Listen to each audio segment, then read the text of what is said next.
Guten Tag, my name is DMAD, and welcome to another episode of Painted Dog Outpost.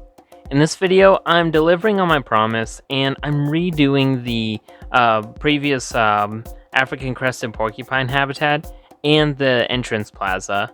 So I'll take you along with my process. First, I wanted to do the habitat, and I wanted to almost exaggerate this habitat. So as you can see, I'm making a center rock piece, and following my method of using larger rocks to kind of sketch out the shape and how I want the attraction to look, or the structure to look, and then using smaller rocks to fill in the gaps and add some detail. So yeah, so this area, the concept of this habitat is going to be a dried riverbed essentially.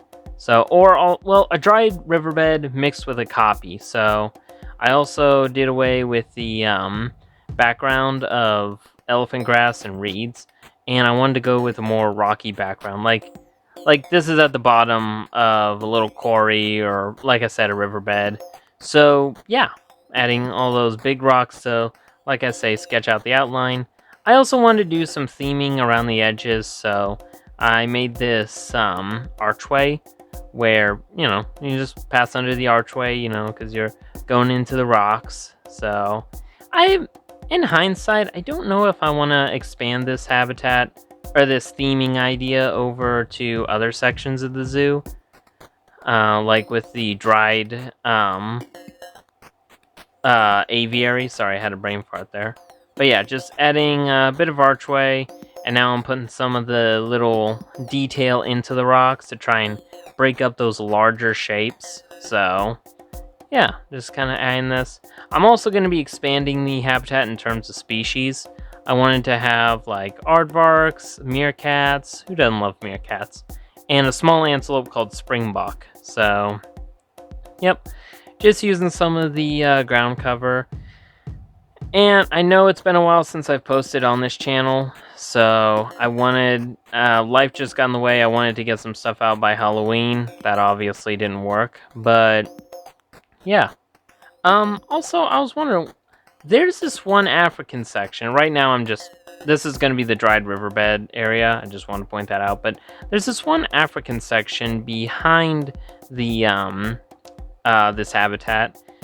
And I was curious, what should I make it? Should I make the African habitat more follow along the lines of the,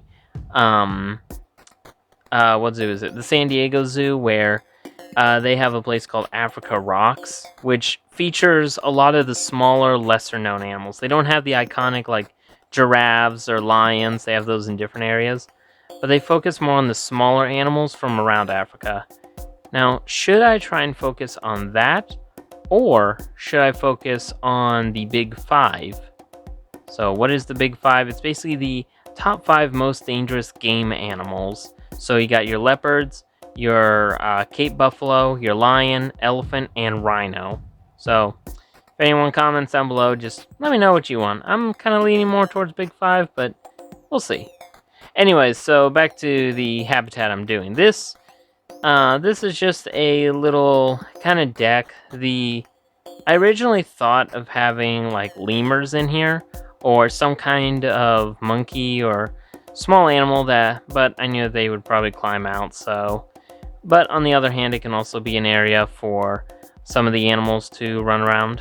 So anyway, so now we're working on the Central Plaza area, and I wanted this area to be kind of like your inside attraction, because obviously there's no real main entrance. You kind of get bussed to the zoo. Buzzed? You get here by a bus. So this was going to be like the event area, the kind of gathering area. It's got all your specific needs, like food, drinks, and bathrooms. So yeah, it can also, like I said, it can also be like an area for events and stuff, almost like how the Painted Dog Outpost was, but this would be for like smaller venues, so things that don't require as much space. So yeah, and I was able to fix the terrain problem, so it's all flat here, so I don't have to worry. I can keep the floor and it still looks good. The pathing was a little hard considering I couldn't see. well, not then, as you can see, I had to delete it. So everything, really, as long as everything kind of connected, it didn't matter because I was going to put the floor in.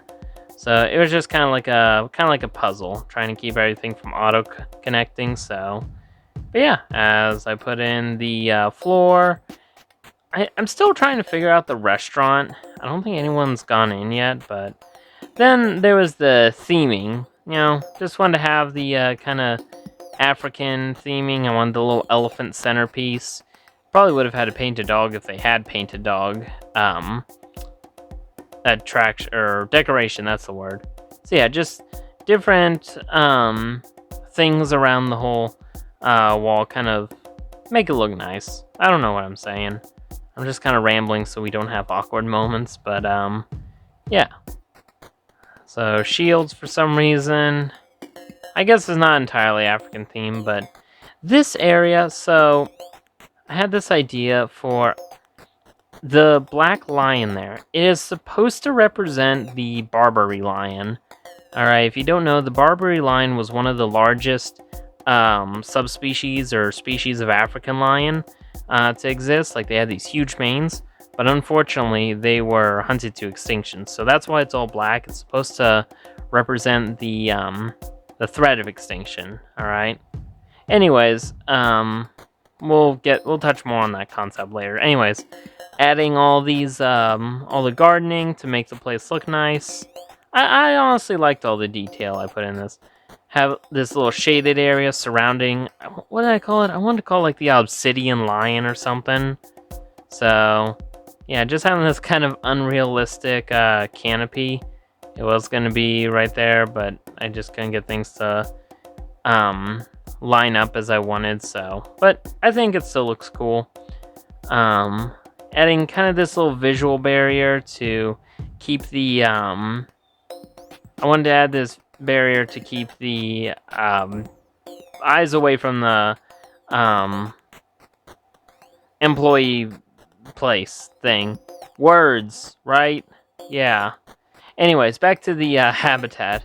I wanted to fill in the gaps of this kind of area. Try and put some rocks in here. So, yeah, kind of just going with that dried. I guess this area is best described as the dry area. But you got all your plants, all your different grasses. Kind of some grasses up on the top. And then this, if you notice, I had expanded this out. This is like the animal's private little nesting area. This is where they can sleep, and it's also in a bit of a blind spot for guests. Like, they can go around the corner, feel a little more private. Add some sand, as in real life the sand would be a little cooler. Also adding more burrows for some of the burrowing animals. Or who knows? I mean, I put aardvarks in here, so maybe the aardvarks are the ones who dig the burrows, like in real life. So yeah, trying to make it easier for keepers to get down there, adding all the animals features like bedding, food, and all that, adding enrichment for the tortoises, porcupines, meerkats, and springbok. I do add aardvarks in here as well. I don't think that was in the plan yet. So adding a bit more stuff, touching up. This I thought was pretty cool. So it's like a spiral staircase where you have two tiers of viewing the animals.